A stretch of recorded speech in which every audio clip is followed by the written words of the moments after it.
अथ श्रीयोगवासिष्ठे स्थितिप्रकरणे 12 सर्गः। श्रीवसिष्ठ उवाच जन्तोः कृतविचारस्य विगलद्वृत्तिचेतसः मननं त्यजतो ज्ञात्वा किञ्चित् परिणतात्मनः दृश्यं सन्त्यज्यतो हेय मुपादेय मुपेयुषः द्रष्टारं पश्यतो दृश्य मद्रष्टारमपश्यतः जागर्तव्ये परे तत्त्वे जागरूकस्य जीवतः सुप्तस्य घनसम्मोहमये संसारवर्त्मनि पर्यन्तात्यन्तवैराग्यात् सरसेष्वरसेष्वपि भोगेष्वाभोगरम्येषु विरक्तस्य निराशिषः व्रजत्यात्माम्भसैकत्वं जीर्णं जाड्येन भस्यलम् गलत्यपगता संगे हिमापूर इवातपे तरंगितासु कल्लोल जललोलान्तरासु च शाम्यन्तीष्वथ तृष्णासु नदीष्विव घनात्यये संसारवासनाजाले खगजाल इवाखुना त्रोटिते हृदयग्रन्थौ श्लथे वैराग्यरंहसा कातकं फलमासाद्य यथा बारि प्रसीदति तथा विज्ञानवशतः स्वभावः संप्रसीदते निरांगं निरुपासंगं निर्द्वन्द्वं निरुपाश्रयं विनिर्याति मनोमोहाद् विहगः पंजरादिव शान्ते सन्देहदौरात्म्ये गतकौतुकविभ्रमं परिपूर्णान्तरं चेतः पूर्णेन्दुरिव राजते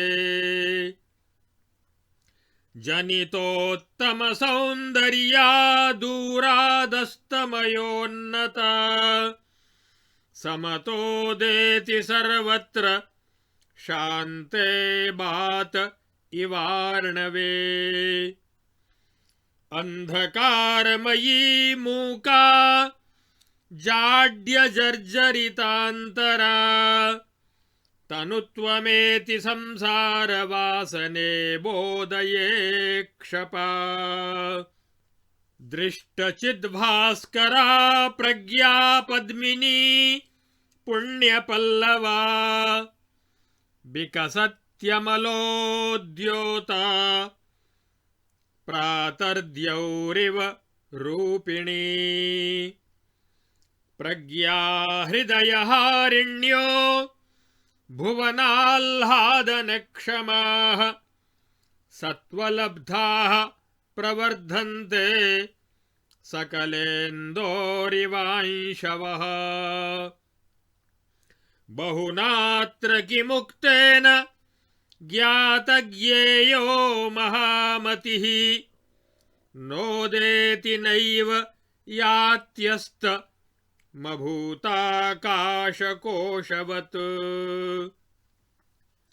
विचारणा परिज्ञातस्वभावस्योदितात्मनः अनुकम्प्या भवन्तीह ब्रह्म विष्णुन्द्रशङ्कराः प्रकटाकारमत्यन्तर्निरहङ्कारचेतसं नाप्नुवन्ति विकल्पास्तम् मृगतृष्णामिवैणकाः तरङ्गवदिमे लोकाः प्रयान्त्यायान्ति चेतसः क्रोडीकुर्वन्ति चाज्ञं ते नाज्ञं मरणजन्मनि आविर्भावतिरोभावौ संसारो नेतरक्रमः इति ताभ्यां समालोको रमते स निबध्यते न जायते न म्रियते कुम्भे कुम्भनभो यथा भूषिते दूषिते वापि देहे तद्वदिहात्मवान् विवेक उदिते शीते मिथ्या भ्रममरूदिता क्षीयते वासनासाग्रे मृगतृष्णामराविव कोऽहं कथमिदं चेति यावन्न प्रविचारितम् संसाराडम्बरं तावदन्धकारोपमं स्थितम् मिथ्याभ्रममरोद्भूतं शरीरं पदमापदाम् आत्मभावनया नेदं यः पश्यति स पश्यति देशकालवशोत्थानि न ममेति गतभ्रमम् शरीरे सुखदुःखानि यः पश्यति स पश्यति अपारपर्यन्तनभो दिक्कालादिक्रियान्वितम् अहमेवेति सर्वत्र यः पश्यति स पश्यति बालाग्रलक्षभागात्तु कोटिशः परिकल्पितात् अहं सूक्ष्म इति व्यापी यः पश्यति स पश्यति आत्मानमितरच्चैव दृष्ट्या नित्या विभिन्नया सर्वं चिज्योतिरेवेति यः पश्यति स पश्यति सर्वशक्तिरनन्तात्मा सर्वभावान्तरस्थितः अद्वितीयश्चिदित्यन्तर्यः पश्यति स पश्यति आधिव्याधिभयोद्विग्नो जरामरणजन्मवान् देहोऽहमिति यः प्राज्ञो न पश्यति स पश्यति तिर्यगूर्ध्वमधस्ताच्च व्यापको महिमा मम द्वितीयो न ममास्तीति यः पश्यति स पश्यति मयि सर्वमिदं प्रोतं सूत्रे मणिगणा इव चित्तं तु नाहमेवेति यः पश्यति स पश्यति नाहं न चान्यदस्तीति ब्रह्मैवास्ति निरामयम् इत्थं सदसतोर्मध्ये यः पश्यति स पश्यति यन्नाम किञ्चित्त्रैलोक्यं स एवावयवो मम तरङ्गोऽब्धा विवेत्यन्तर् यः पश्यति स पश्यति शोच्यापाल्यामयैवेयं स्वसेयं मे कनीयसी त्रिलोकी पेलवेत्युच्चैर्यः पश्यति स पश्यति। आत्मतापरते त्वत्तामत्ते यस्य महात्मनः भवादुपरते नूनं स पश्यति सुलोचनः। चैत्यानुपातरहितं चिद्भैरवमयं वपुः आपूरितजगज्जालं यः पश्यति स पश्यति। सुखं दुःखं भवो भावो विवेककलनाश्च याः अहमेवेति वा नूनं पश्यन्नपि न हीयते। स्वात्मसत्ता परापूर्णे जगत्यंशेन वर्तिना किं मे हेयं किमादेयमिति पश्यन् सुदृङ्नरः। अप्रतर्क्यमनाभासं सन्मात्रमिदमित्यलं हेयोपादेयकलना यस्य क्षीणा स वै पुमान्। य आकाशवदेकात्मा सर्वभावगतोऽपि सन् न भावरञ्जनामेति स महात्मा महेश्वरः। तमः प्रकाशकलना मुक्तः कालात्मतां गतः यः सौम्यः सुसमः स्वस्थस्तं नौमि पदमागतम्। यस्योदयास्तमय संकलना कलासु चित्रासु चारु विभवासु जगद्गतासु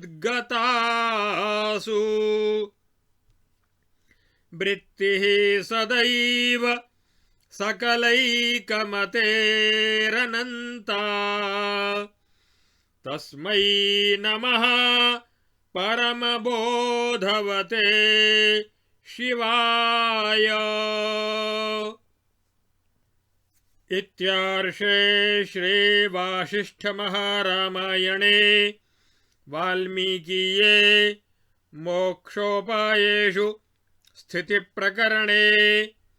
अनुत्तमपदविश्रान्तिवर्णनं नाम 22 सर्गः। स्थिति प्रकरण के 22वें सर्ग में दृढ़ बोध होने पर संपूर्ण दोषों के विनाश का वर्णन किया गया है। अंतःकरण की शुद्धि और विशुद्ध आत्म तत्व के साक्षात्कार की महिमा का प्रतिपादन इस सर्ग में किया गया है। श्री वशिष्ठ जी कहते हैं, हे रघुनंदन, जो नित्यानित्य वस्तु के विवेक से संपन्न है, जिसके चित्त की वृत्तियां परमात्मा में विलीन होती जा रही हैं, जो ज्ञान प्राप्त करके संकल्पों का त्याग कर रहा है, जिसका मन परमात्मा के स्वरूप में परिणत हो गया है, जो इस हेय त्यागने योग्य नाशवान जड़ दृश्य का परित्याग कर रहा है तथा उपादेय ग्रहण करने योग्य सच्चिदानंद घन ब्रह्म का ध्यान कर रहा है, अर्थात जो दृष्टा परमात्मा का अनुभव करता है तथा अदृष्टा रूप दृश्य का अनुभव नहीं करता, जागरण के योग्य परम तत्व में ही जाग रहा है और घनीभूत अज्ञान के विकार रूप संसार से सोया हुआ है, जो संपूर्ण तुच्छ सुखों से लेकर हिरण्यगर्भ ब्रह्मा तक के सुखों में अत्यंत वैराग्य के कारण सरस और नीरस आपात रमणीय भोगों में आसक्त न होकर उनकी ओर से पूर्णतया विरक्त है, जिसके मन में किसी प्रकार की कामना नहीं है, ऐसे अधिकारी पुरुष का अनादि जड़ता अज्ञान रूपी आकाश आसक्ति शून्य होकर जब परमात्मा रूपी जल के साथ एकता को प्राप्त हो जाता है और धूप में बर्फ की भांति पूर्णतया विगलित हो जाता है, वर्षा काल बीत जाने पर जैसे तरंग युक्त जल से चंचल मध्यभाग वाली लहराती हुई नदियां धीरे धीरे सूखने लगती हैं, उसी प्रकार जब विषय रूपी तरंगों से युक्त तृष्णाएं शांत हो जाती हैं तथा जैसे चूहे चिड़ियों के जाल को काट देते हैं, उसी प्रकार जब तीव्र वैराग्य से संसार वासना रूपी जाल टूट जाता है और हृदय की गांठें ढीली पड़ जाती हैं, तब जैसे निर्मली को पीसकर जल में डालने से जल स्वच्छ हो जाता है, उसी तरह विज्ञान के प्रभाव से अंतःकरण विशुद्ध होकर प्रसन्न हो जाता है, निर्मल हो जाता है।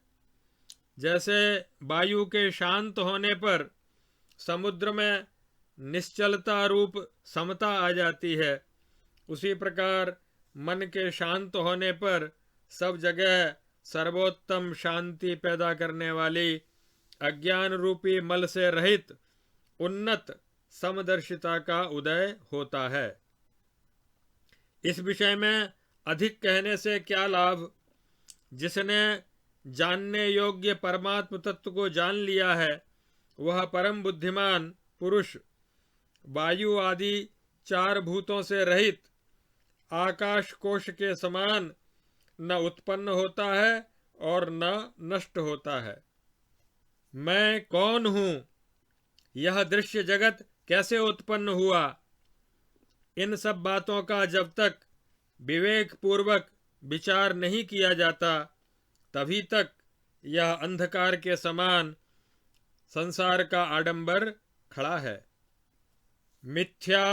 भ्रम समूह से उत्पन्न यह शरीर आपत्तियों का घर है। जो आत्म भावना के द्वारा इस दृश्य को नहीं देखता, अर्थात जो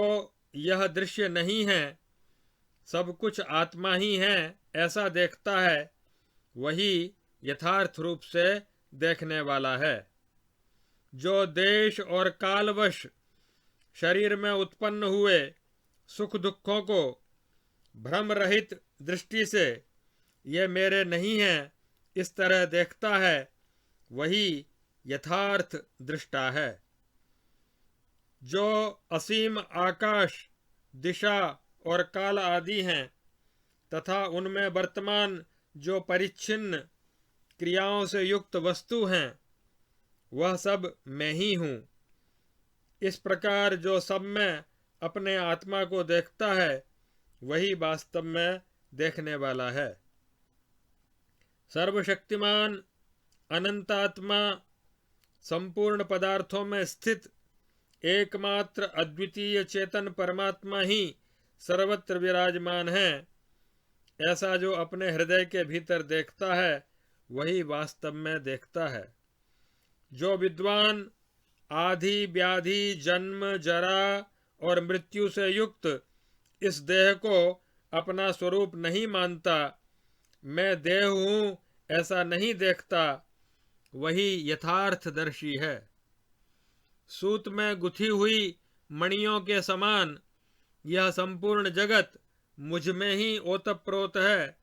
परंतु मैं मन नहीं हूँ। इस तरह जो देखता है, वही आत्मा के यथार्थ स्वरूप को देखता है। न मैं हूँ न दूसरी ही कोई वस्तु है, किंतु एकमात्र निरामय ब्रह्म ही सर्वत्र सब रूपों में विराजमान है। इस तरह जो देखता है वही वास्तव में देखता है। जिस महात्मा के सांसारिक देह आदि के प्रति अपने पराये और तेरे मेरे के भेद मिट गए हैं, वही सुंदर दृष्टि से संपन्न महापुरुष आत्मा का यथार्थ रूप से अनुभव करता है। जो आकाश की भांति एकात्मा है और संपूर्ण पदार्थों में व्याप्त होता हुआ भी उनमें लिप्त नहीं होता, ऐसा वह महात्मा पुरुष साक्षात महेश्वर ही है। जो तम सुषुप्ति, प्रकाश जागृत और कलना स्वप्न, इन तीनों अवस्थाओं से मुक्त है, काल का भी परम प्रेमास्पद आत्मा बन गया है, तथा जो सौम्य समदर्शी और अपने आत्मस्वरूप में स्थित है, ऐसे उस परमात्म पद को प्राप्त हुए पुरुष को मैं नमस्कार करता हूँ। संपूर्ण जगत में एकमात्र ब्रह्म ही विराजमान है, जिसकी बुद्धि में ऐसा निश्चय हो गया है तथा जिसकी वृत्ति ब्रह्माकार दृष्टि जगत की सृष्टि प्रलय और स्थिति रूपिणी विचित्र एवं मनोहर वैभव युक्त कलाओं में सदा ही एक रस है, उस परम बोधवान शिवस्वरूप महापुरुष को नमस्कार है। इस प्रकार महर्षि वाल्मीकि प्रणीत वासिष्ठ महारामायण के देवदूतोक्त मोक्षोपायों में स्थिति प्रकरण के 22वें सर्ग में अनुत्तम पद में विश्रांति का वर्णन करने वाला यह 22वां सर्ग पूरा हुआ।